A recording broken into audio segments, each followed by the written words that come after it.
It's gone. You checked your account and the number staring back at you makes no sense. You just got paid. You didn't buy anything crazy. You didn't go on a trip. You didn't splurge on anything you can remember. And yet, 7 days later, your paycheck has almost completely vanished. This isn't bad luck, it isn't a fluke, and it almost certainly isn't that you don't earn enough. What's actually happening is far more interesting and far more fixable than you think. Your brain is working against you. Not because it's broken, because it was built for a world that no longer exists. For most of human history, your ancestors didn't have a paycheck. They didn't have a bank account, a rent payment, or a subscription that auto-renews every month without asking. What they had was simple. Resources arrived and resources got consumed. Fast. Because if you didn't consume them fast, something else did. Hoarding wasn't smart. Spending everything immediately was the rational move. The mammoth doesn't keep until Friday. That ancient operating system is still running inside you. Researchers call it present bias, the deeply wired tendency to value what you have right now far more than what you might have in the future. A study by behavioral economist David Laibson at Harvard showed that people consistently make financial choices that their future selves would consider completely irrational.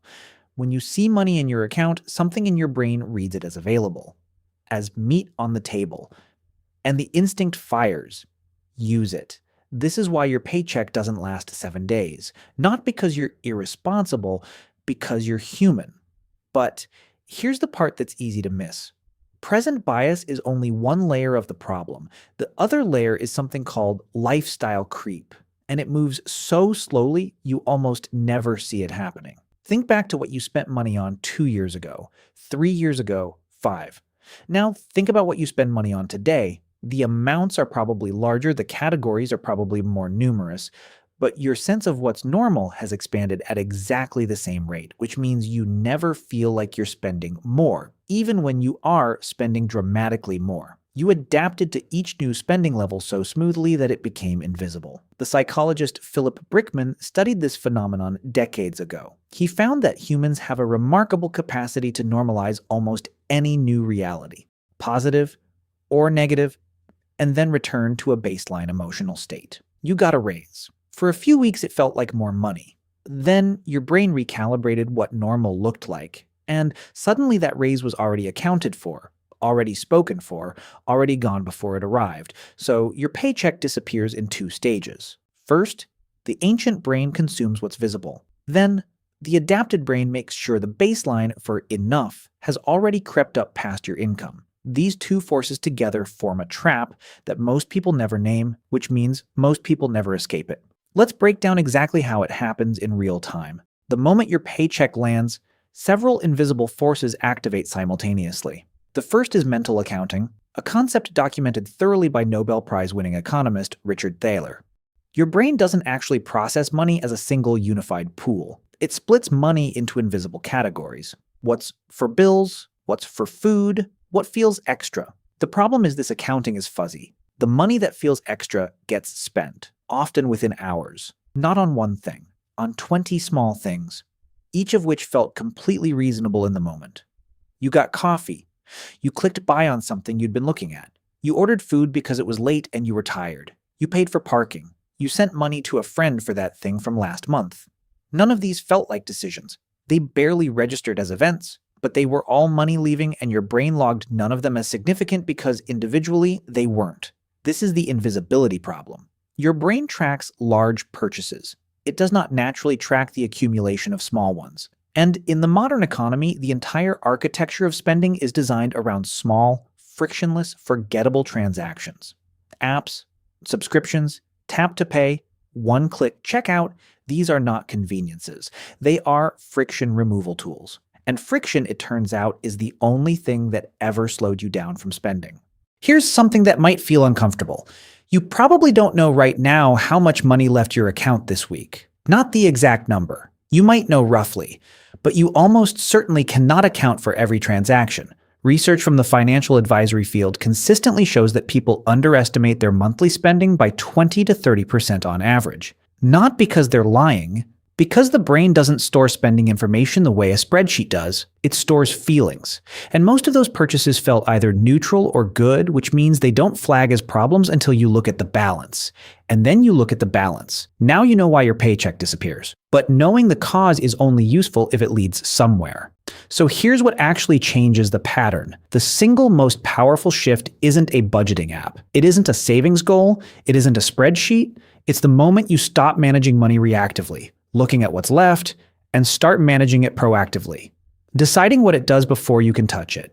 This is called a paying yourself first, and it's one of the oldest pieces of financial advice in existence for a reason.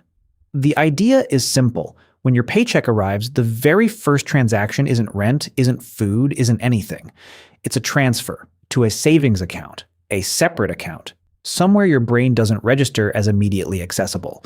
You don't see it as available, so the ancient brain doesn't consume it. The present bias can't trigger on money the brain doesn't perceive as present. Financial behaviorist Shlomo Benartzi spent years studying automatic savings programs and found something striking. When saving is made automatic and invisible, people save dramatically more. Not because they sacrificed anything, but because the sacrifice was never visible to the part of the brain that pushes back. Out of sight, out of the instinct's reach. The second shift is giving every dollar an assignment before it has a chance to drift.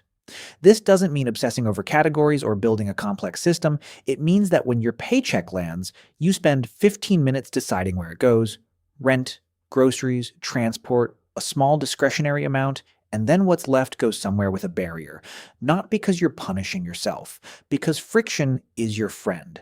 Every extra step between you and spending is a moment where the present biased brain has to pause and ask if this is what you actually want.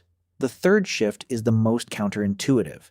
Give yourself permission to spend on something, deliberately, intentionally, not guilt-free because you're being reckless, guilt-free because you decided in advance that this specific amount exists for enjoyment. When you don't give yourself this release, the unconscious spending doesn't stop. It just continues invisibly, and you feel both spent and deprived.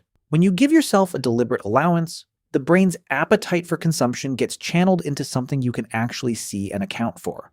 The paycheck that disappeared wasn't a mystery. It was dozens of small decisions made by a brain that was never designed for a paycheck economy. A brain that consumes what's visible, normalizes every new level of spending, and can't track the accumulation of small transactions. But that same brain can be redirected, not through willpower, not through guilt, through structure, through putting things out of sight before the instinct can fire, through assigning money before the invisible accounting takes over, through understanding that you're not undisciplined, you're just running ancient software in a world that was specifically designed to exploit every bug it contains.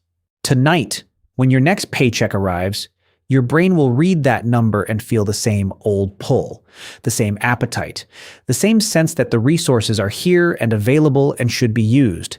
That feeling isn't going to go away. But now you know exactly what it is. And knowing what it is means you can build a life around it instead of a mystery. The paycheck doesn't have to be gone in 7 days. It just has to go somewhere intentional before your brain decides that for you.